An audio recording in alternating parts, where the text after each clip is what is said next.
to another TogetheRide in Conversation. I am your hostess, Russell Roybal, Chief Advancement Officer with San Francisco AIDS Foundation, and I am so excited to be with you here for this next iteration of our In Conversation series, Confronting Racism and Stigma in HIV/AIDS Care. I'm excited to introduce to you the panelists for this evening, but first, a few housekeeping items before we begin. If you're watching live and would like closed captioning, you can scan the QR code with your smartphone in the bottom right corner of the screen. We also encourage questions, so if you have any questions for our guests, please post them in the chat on Twitch and Facebook Live, and we will try to get to as many of them as we can by the end of the show. So, like I said, I am so excited to be with you here today, and I want to introduce our two panelists for this evening. So let's welcome our panelists. Oh, it looks like we're having some trouble getting Melanie back. You know, in this age of Zoom and Vimeo and doing stuff from home, sometimes our technology does not work the way we would like. But let me introduce one of our panelists while we wait for Melanie to come back. I'm very pleased to introduce you to Percival Pandy. Percy is the Program Supervisor, Health Services at the Los Angeles LGBT Center South location in South Los Angeles. Percy is a former fellow of the National Minority AIDS Council's Gay Men of Color Fellowship. Percy has worked in Los Angeles providing HIV and STI and sexual health resources to communities of color and co-chairs the Connect to Protect Coalition, which addresses the barriers to social services for LGBT youth of color and homeless LGBT youth. Welcome, Percy. It's so great to see you. Good evening. How are you doing this evening? I'm just happy to be a part of the podcast, and I'm looking forward to a very good conversation as we go forward this evening. Yeah. So while our tech angels work madly to get Melanie back, why don't we actually start? You had a conversation. You and I had a conversation earlier this week about in getting ready for this panel. And we talked about kind of where both of our organizations, both San Francisco AIDS Foundation and the Los Angeles LGBT Center, have been around our own journeys around race and what each of our organizations is doing to foster a more inclusive and racially just environment. The South Los Angeles, South LA branch of the center is not that old. It's opened very recently. And so could you tell us in the last year, I know it's been the last year, so why was it important for the center to open a location in South LA? I think, it doesn't start just a year ago, right? I think the conversations about moving services into South LA within LA County is a conversation that's been had for at least the last decade.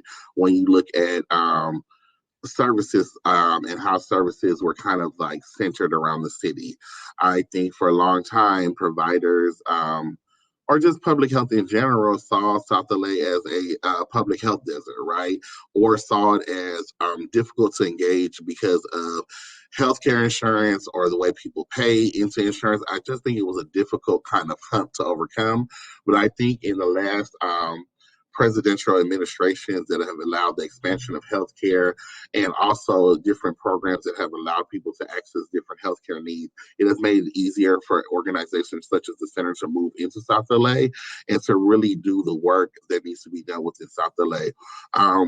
And I also think that comes with understanding that this community is interlinked. And when I say interlinked, is that you cannot just dissect one portion of this community and just address that single portion of community with help and services.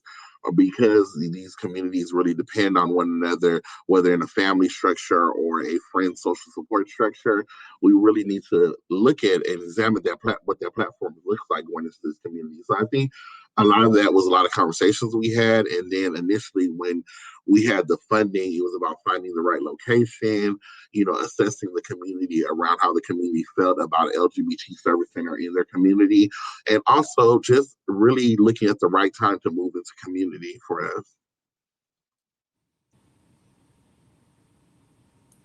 Great, thank you. I mean, I think that one of the things that we talked about this week was, like I said, in both of our organizations being on this journey together. And I think both of our organizations have a lot of work to do, and we're doing the work. And I think one of the things that I really appreciated about our conversation was, how do we show up authentically in the communities that we're serving? And so can you talk a little bit about how you're doing that in South LA? Yeah. Yeah, and I thank you for bringing that back up, because I'm trying to remember bits of our conversation. But authenticity is the overall guideline to live by when coming into new communities. And I say that because, there's often this new kind of collective thought around cultural competence and, what it means to move into community. But I've been on several webinars and sat on several panels to let people know cultural competence is a living activity. It is not something you master and you're done with it, but it's a living activity. So moving into communities such as South LA, where you're addressing people that have been marginalized, specifically African American and Latinx individuals, people that have not had a choice in the direction of their healthcare or the way they access their healthcare. We need to really look at what the social norms around healthcare are in that community, and that could be month to month, that could be year to year, and also that really is a conversation about generational, right? How does my being a resident of South LA myself, how does my mother view healthcare versus myself versus my friend group and versus my other colleagues that live in South LA? How do we all view healthcare? And also coming into the community and letting the community understand that we don't have the answers.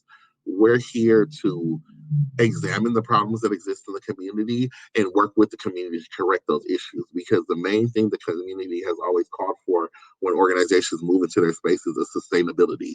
It's not come and correct our problems, but teach us how to create mechanisms in order to sustain the lowered rates of HIV in our community, to sustain access to sexual health services. So it's all about bringing the programming services, understanding how to apply those in the community, and then making them sustainable to community members. Great, thank you. Do we have Melanie back? Melanie! Hi, how are you? Hey, Melanie. Hey! Hey, You how made are it. you? Good, how are Sorry you? about those. Sorry about those tech difficulties. Right before we went on, like I had ear pods in, and I couldn't hear anything. It was, yeah, we had to scramble there at the last minute. So thank you, Melanie, I got for stuck. rolling with it.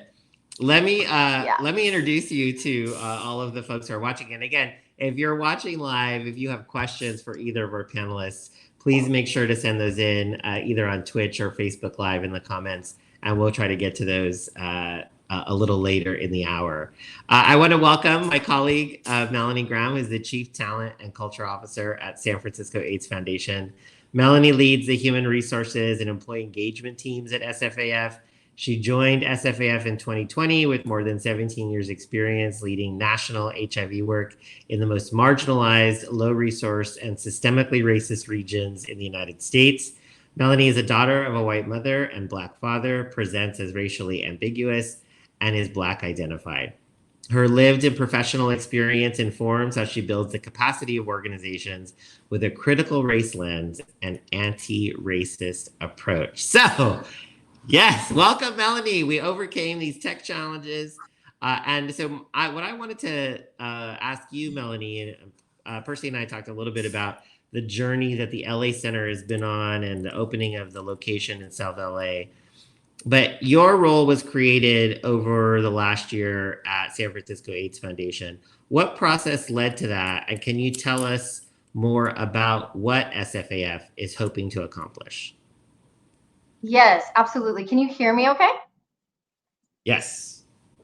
You can. Okay, perfect. So as you mentioned, my role is Chief of Talent and Culture, which leads HR and employee engagement, as you mentioned. I am also responsible for the implementation of the diversity and equity inclusion work that we're doing. within the organization. So the process that led to my position being created was the development of the strategic plan. So specifically the part around the organization's commitment to racial justice. So what SFAF is trying to accomplish is foster an organizational culture of diversity, equity, and inclusion. So, you know, historically, SFAF has been known as an organization essentially designed for gay white men, when in fact we do engage the community of color. And it's about the time that our organization represents that internally on all levels. This means recruiting, promoting, retaining Black and brown folks intentionally on all levels, I would say, from the board all the way down to volunteers, and also revising and developing protocols and policies that are that reflect race equity in particular. So, Melanie, we talked this week and last week when we were preparing for this around the need to center Black people, both clients and staff, in our work. And you talked a little bit about this in the answer to the last question, but why is that key to creating a more inclusive organization?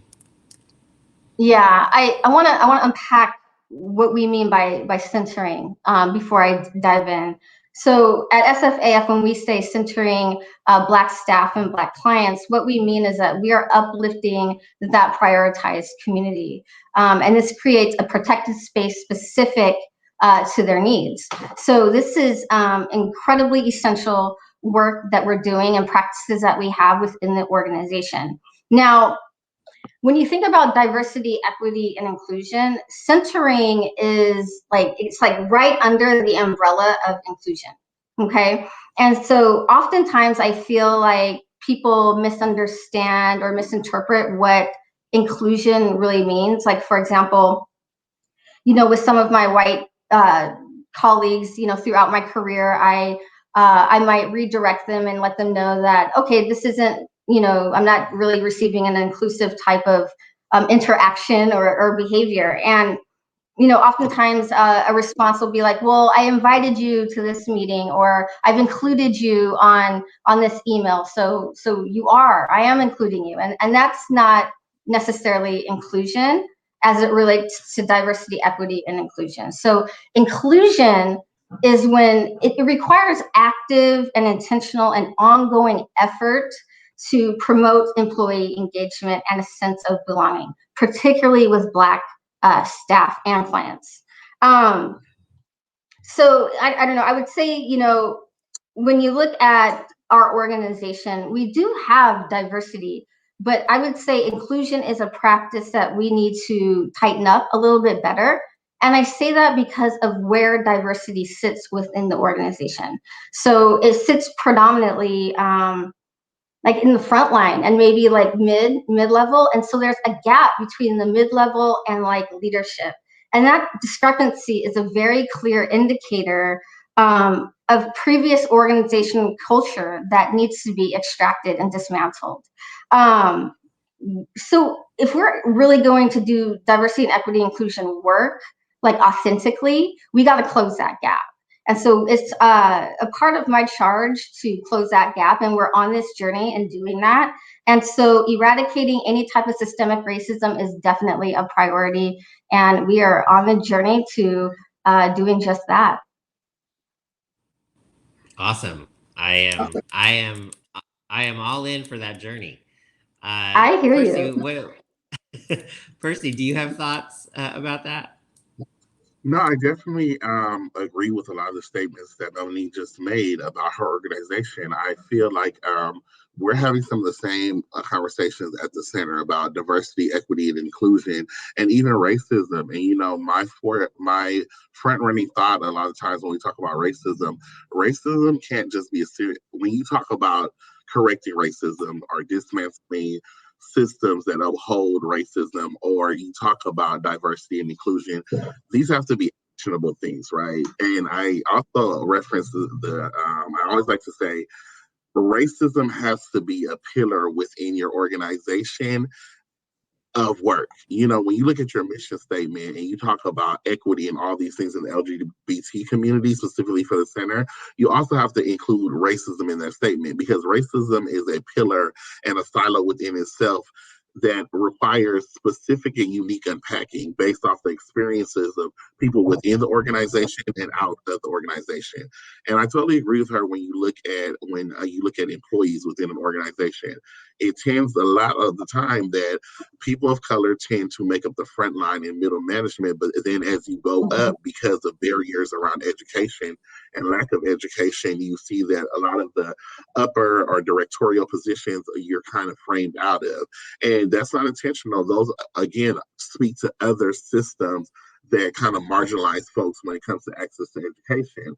So again, you have to be active when you do the work around racism, diversity, inclusion, and equity. You cannot just say, we're going to do this for a day, we're going to do this for a week. It is a lifetime commitment to unpacking systems and reframing people's thoughts, and even understanding how people's biases show up in that, right? Because when you make things equitable, people that have always had privilege find it uncomfortable, right? Because it feels like something's being taken away from them. So even in the conversation of equity, we have to understand that some people will innately feel like they're being deprived of something because the playing field is being leveled. Thank you. Thank you both for those comments and answers. I don't know what other word to say besides I feel you. As someone who has been in senior leadership at the last few organizations that I've been a part of, it has been, until Melanie arrived at San Francisco AIDS Foundation, I was the only person of color in senior leadership.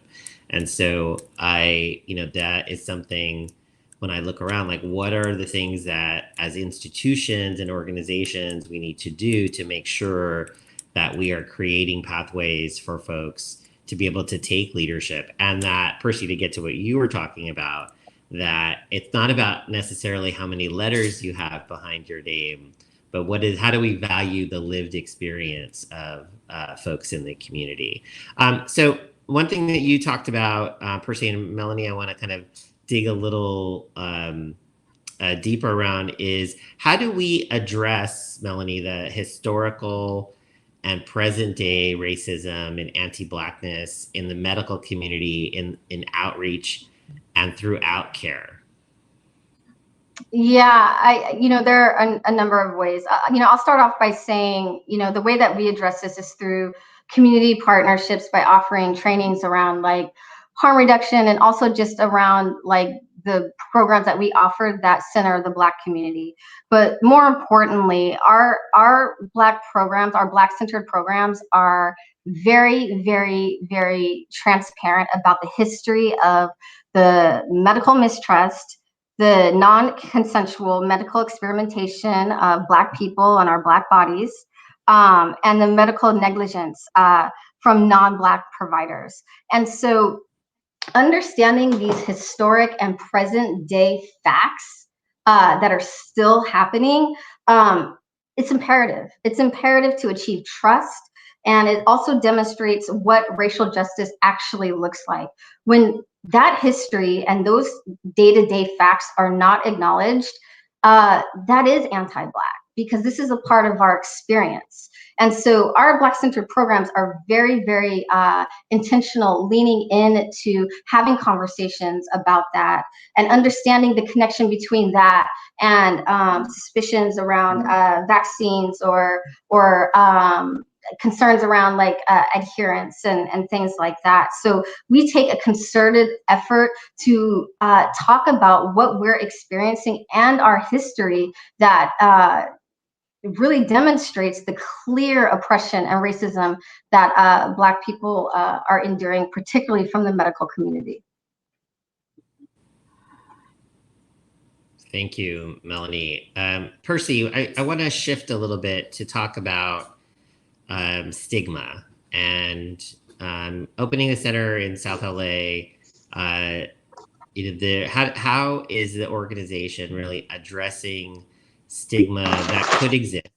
And I don't think that there is a precursor that it always exists, but that stigma that could exist within Black communities around HIV/AIDS and sexual health? How do you address that? First of all, we have to recognize that it's present, right? Any problem that exists within a community, you have to recognize the presence of that problem. The first thing we did as a center was say that we weren't going to shy away from the fact that we were an LGBT organization. We were going to come here consistently with the foundational work that was built in Hollywood to bring the same perspective services here to South LA. Secondly, we needed to understand, and this is something that I communicated to my higher up management. Black people are not a monolith. You know, the Black experience is viewed and lived in a various ways. When you talk about, you know, a Black experience coming from the South migrating to the North, a Black experience of an immigrant coming from another country to be named Black and to be integrated into Western culture. And then you also have to understand like the societal norms around sex and sexuality for Black folks, right? Because for a long time we were over sexualized within our communities, we've always relied on respectability to be seen in a way that was not sexual and sexualized, right? So therefore, we have to understand conversations of sex do not occur in this community because it is respectable to assume that you're waiting to have sex until marriage. It's respectable to assume that you are following some type of religious guideline that sets the factor of abstinence and or celibacy until marriage, right?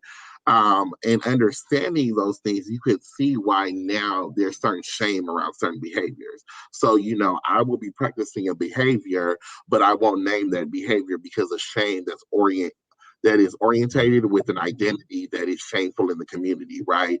So again, we have to meet each Black person, each brown person, each Latinx person where they are at with their understanding of sex and sexuality. Because a lot of the young men and young women that I meet, it's not the fact that they don't know about HIV, it's just an understanding of, with all the other issues that I have in my life, sex is supposed to be enjoyable, right? And for so many years, because of the HIV epidemic, specifically for young Black men who consider themselves YSM, gay, or same gender loving, we have put a stigma around the people that they love, right? We always talk about their stigma around HIV, but as public health, we have stigmatized the people that they love. You know, growing up as a young Black man in South LA, the messages that I received was, if you have sex with Black men, you will acquire HIV. It wasn't maybe, it wasn't sometimes, it was yes, if you love a Black man, you will acquire HIV. And that's what has created generations of stigma in our community, right, around HIV. It's like I would either detract from having sex, or the sex that I'm having, I'm not going to talk about because I'm shamed about even engaging in sex with other Black and brown men. And then three, my mother, you know, started my stigma cycle around HIV because she used to say, "You Black, you a man, and now you want to be gay." You know, that's three strikes against you. And the strike around gay was you're just gonna end up with HIV.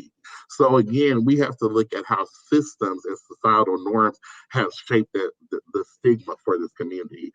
Yeah, and we have not been very honest in educating this community. You know, when you go to a white space, the HIV is presented as, yes, you need to be aware of HIV is something that exists in your community, and these are a plethora of ways you can protect yourself against HIV. In Black and brown communities, it's always like HIV exists at enormous amounts in your community, and these are the only two ways you can relegate risk in your community. And I think that's where we have done a misstep with the Black and brown community, is because we have not presented them with a whole toolbox for them to make choice or to have them be critical thinkers around the way they review risk reduction. And that is what has really upheld stigma, right? Because if I don't have an education around the full access of tools that will reduce my risk around HIV, I always, again, look at medical mistrust. Why is this message pointed only at this way to correct the problem around HIV? Specifically when it comes to biomedical interventions, it wasn't an explanation when PrEP came out to the Black and brown communities. It was like, you need to take this because the numbers in your community are so high and this is going to stop it. Yeah, but again, how many times have we engaged in medical research just to be given the short end of the stick, just to end up with more adverse effects in our community than things that have actually been preventative or curative in our community?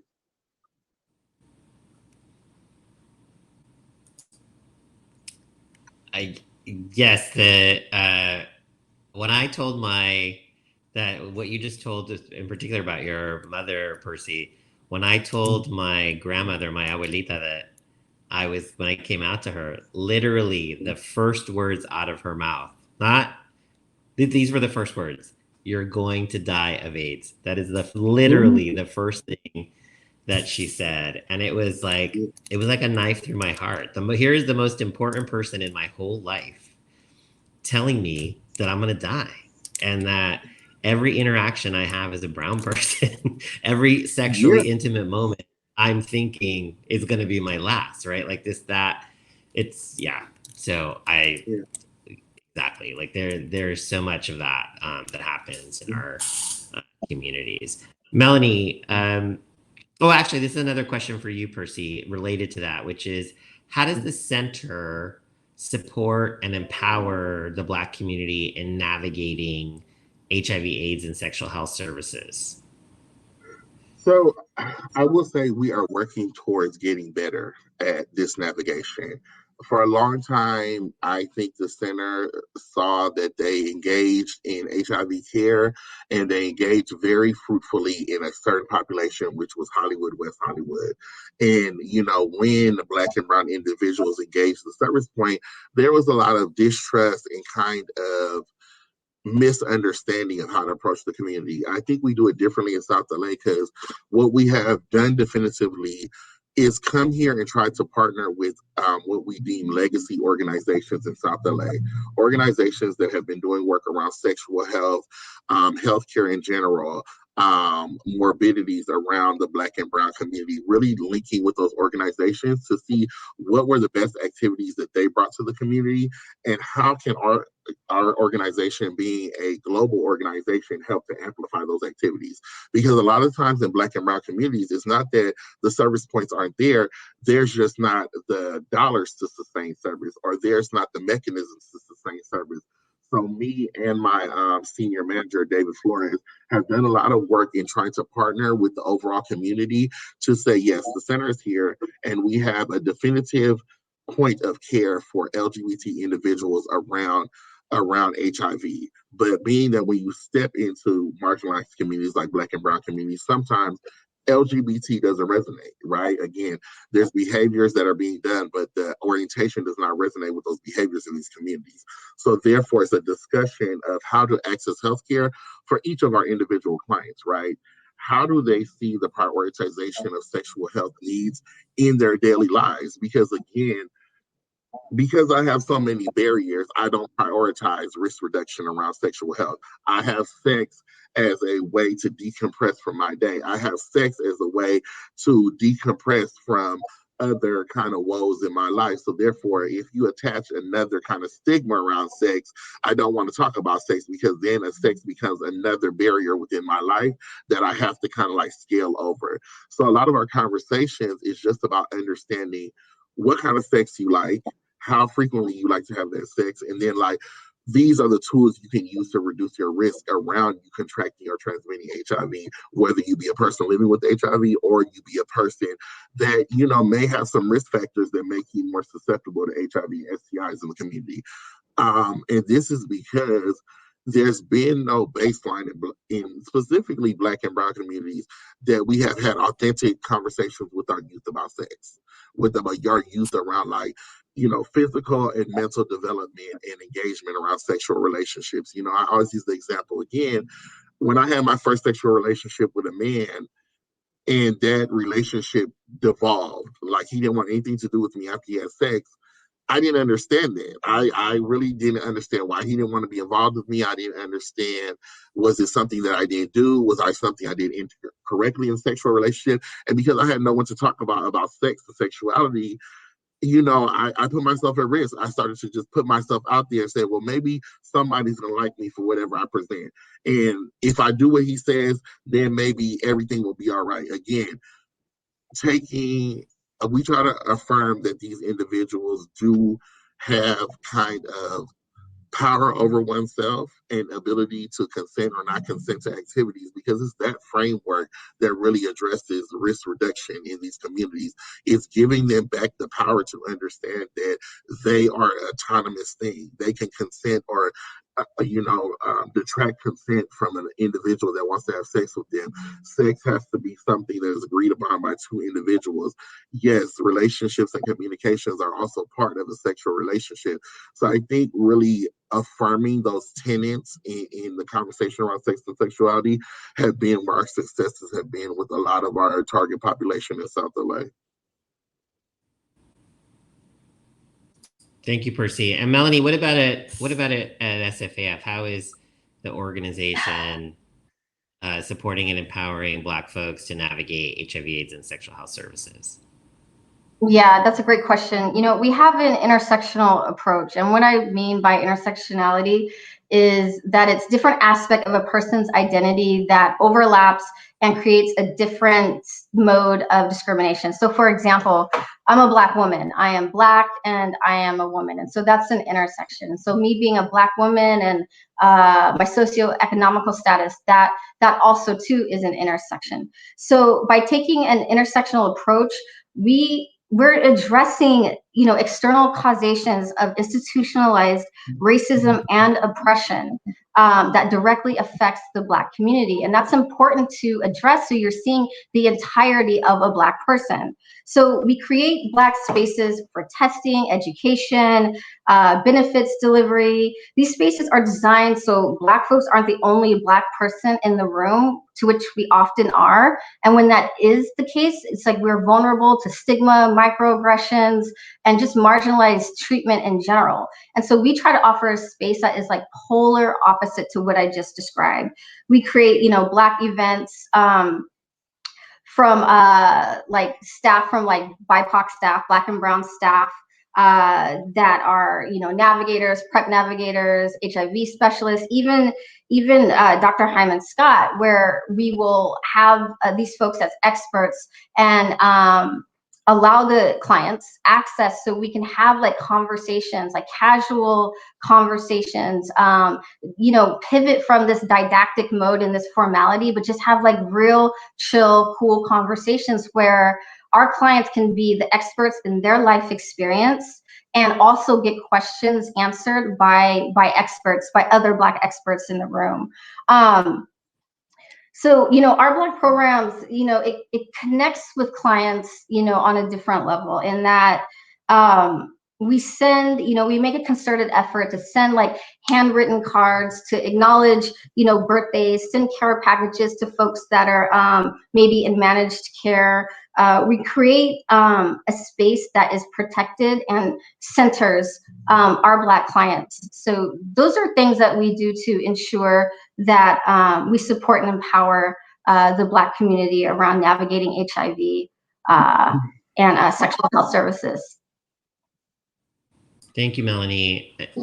We can't have this conversation without also addressing what's happening around us, right? COVID-19 and the issues that that has raised. And the COVID-19 pandemic has yet again laid bare the health disparities that Black and brown people face in relation to accessing healthcare, something we've known in the HIV movement for decades.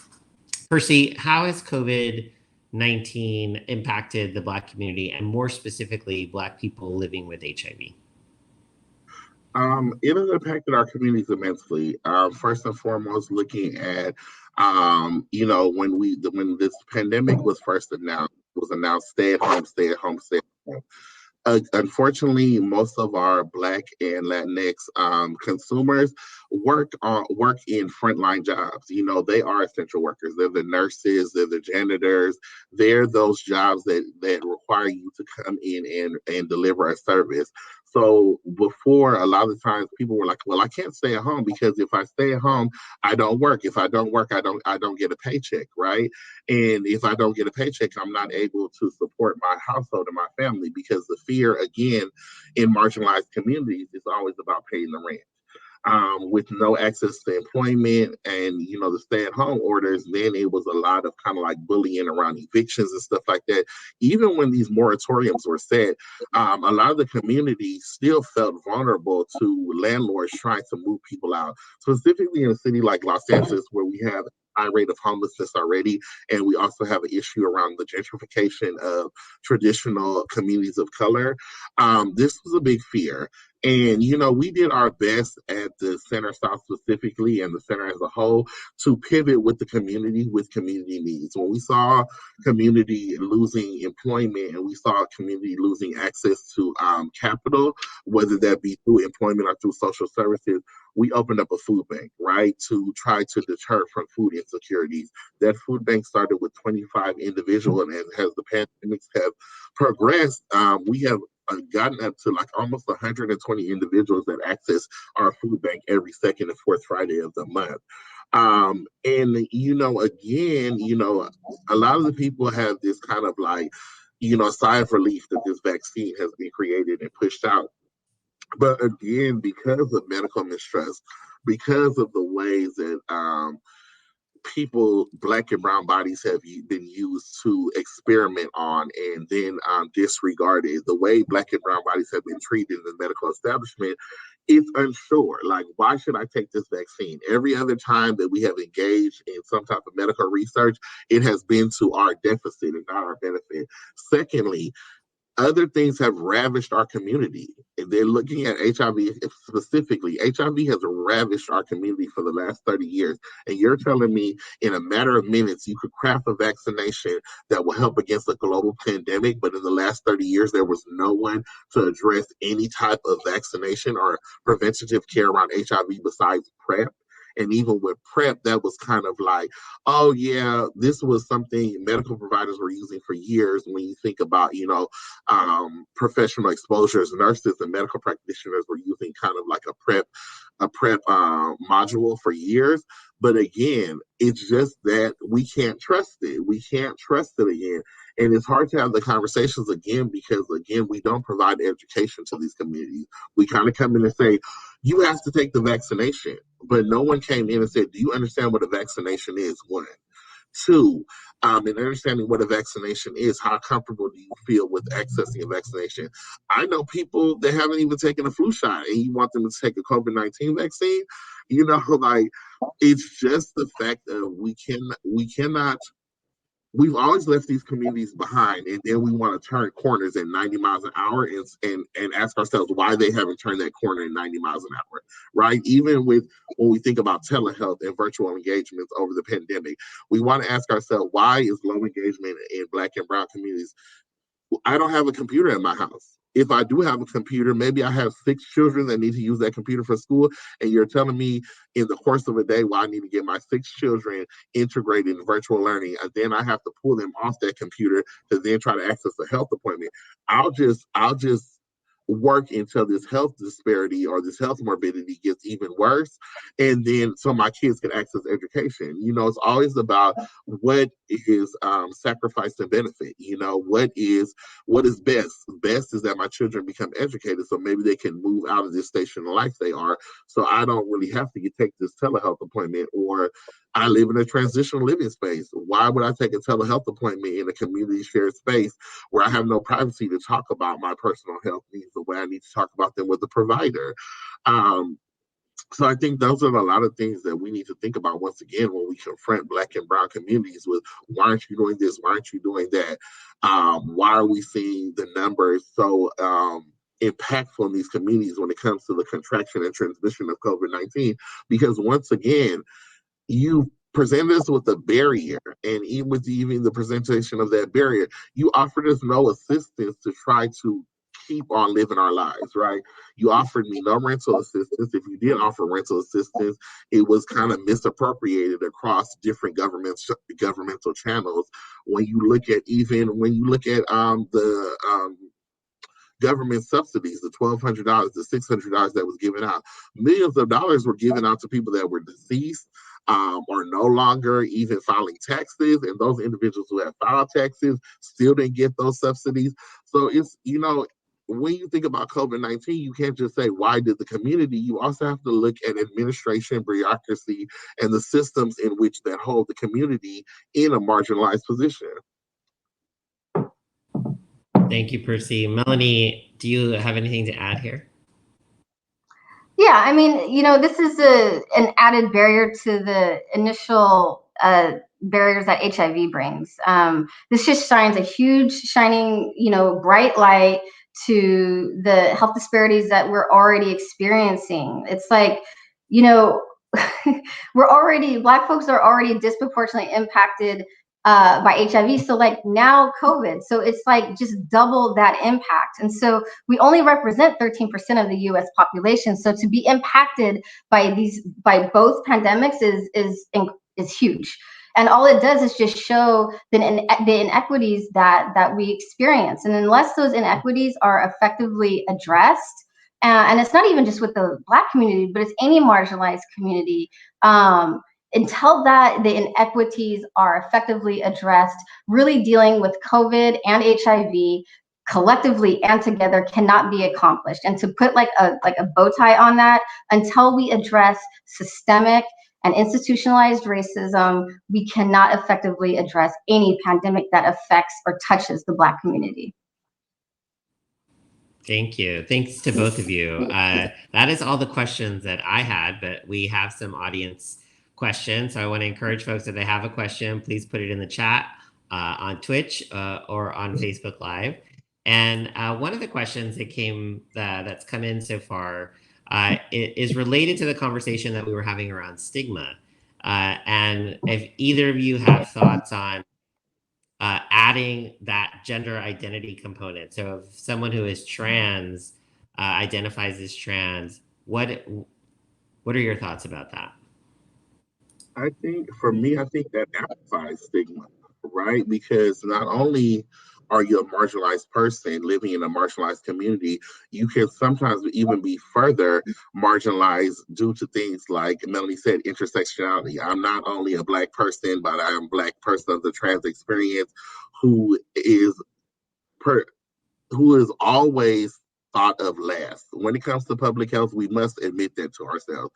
When we think about trans identities and non-binary identities, because this is new verbiage and new identities that have come into our research space, that has come into our public health space, we have not done a good job about integrating those identities into the space, right? And looking how those communities uniquely look at HIV. We know that most trans-identified individuals, specifically those who are M to F, participate in sex work. How does that sex work amplify them? And even understanding about how to transition them out of that sex work or how to make that sex work safer for them, we can't even have those conversations due to the religiosity in our own society, right? We can't even express the fact that, yes, this person is doing this, but it's based off of the way we have segregated them from the entire community that is society, right? And even in their, again, marginalized communities, they're even set to the side. So I think definitely any identity outside of a binary male-female identity will cause you an extra amount of stigma when it comes to HIV. Melanie, do you have some thoughts about this?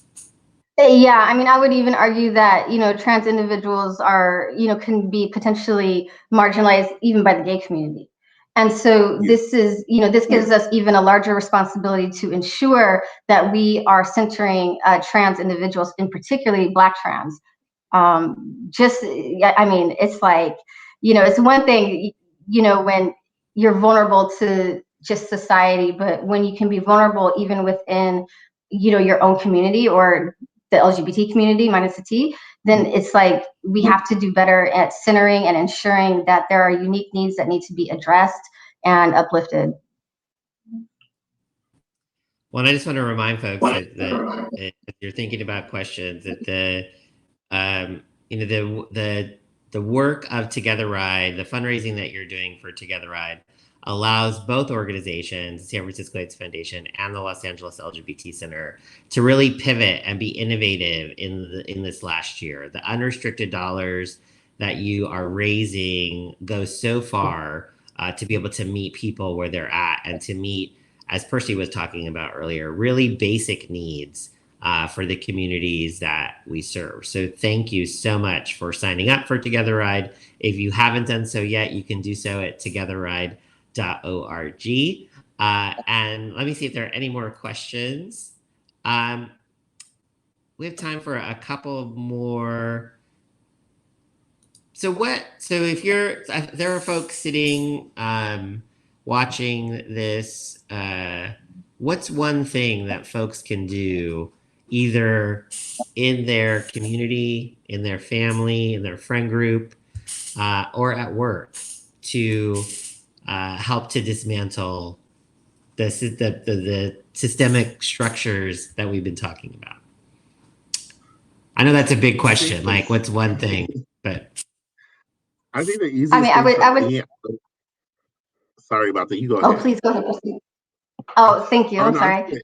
Yeah. We want to answer this question together. I think we're just on the lag, but you go ahead.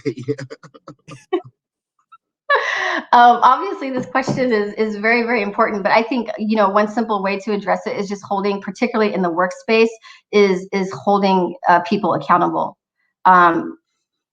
That's one simple way to start to address it. And Melanie, what's a way for someone to do that? Like calling out microaggressions. Like if they hear someone say something. Yeah, like calling out microaggressions. If we have folks that are identifying themselves as white allies, like really, acting that way, holding white folks accountable, putting pressure upon white people to address this too. This is like not our problem. Like, racism isn't Black folks' issue. This is not our thing. You know what I mean? It's the responsibility of white folks holding each other accountable to really ensure that, dismantling can actually occur. Percy, I your do thoughts? agree with Melanie on that, but I also think I always tell the young people that I talk to and I facilitate groups with, you have to turn around to the people around you. If you are educated and you are provided an enlightenment around stigma, around racism, around the patriarchy, around how to dismantle white supremacy, around how to advocate for yourself better, you are doing yourself a disservice if you don't turn around into your family group, into your friend group, into any group that you're a part of, and provide those people with that education. Because we know for a long time we have been given miseducation and lack of education in our communities. And if we seek education, we should always be willing to share that education back into our communities. Again, a lot of the work that I do is with young men of color who are MSM identified. But, I still have to have conversations with my own family group around usage of condoms, sexual health services, why they should be going to the doctor for wellness purposes and not just going to when you like flat out need a cure. So, I think for me, it's not only holding white individuals accountable for dismantling these systems of oppression and racism, but it's also giving the people around us the tools to feel like they can self-advocate for themselves, to feel like they can be assured in self-esteem to move forward with the decisions they have around sex and sexuality, and not to be ashamed around how they engage in sex and what they need to prevent things like STIs and HIV. Thank you. We have one more question coming in from Twitch, which is, what steps can we take as a community to combat racism in our healthcare system? And is there any policy that we should be learning about and advocating for beyond the scope of our two organizations?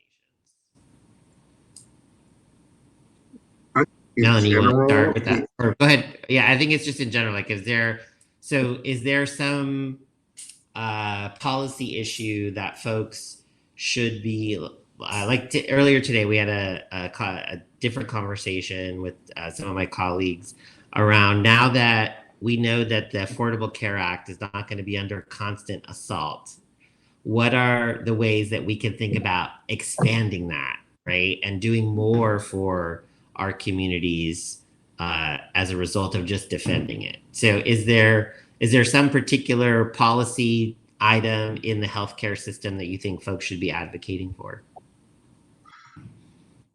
Again, I'll say for me, the dissemination of education.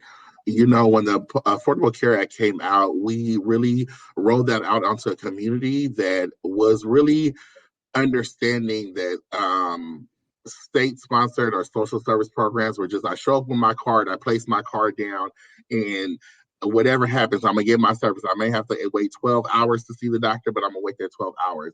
The Affordable Care Act changed the landscape in the fact that it gave them access to a lot more providers, and it gave them the access to healthcare in a way they never had access before. So, you know, having education around what is the difference between an HMO and a PPO, what is a deductible, what is a copay, what is the cost of me and my family being on insurance? Because a lot of people in Black and Brown communities are very naive to just the language of healthcare, especially when it comes around insurance and access to the benefit of their insurance, right? What is what is a spending limit? How much is medications under my plan? Is this the best plan for me?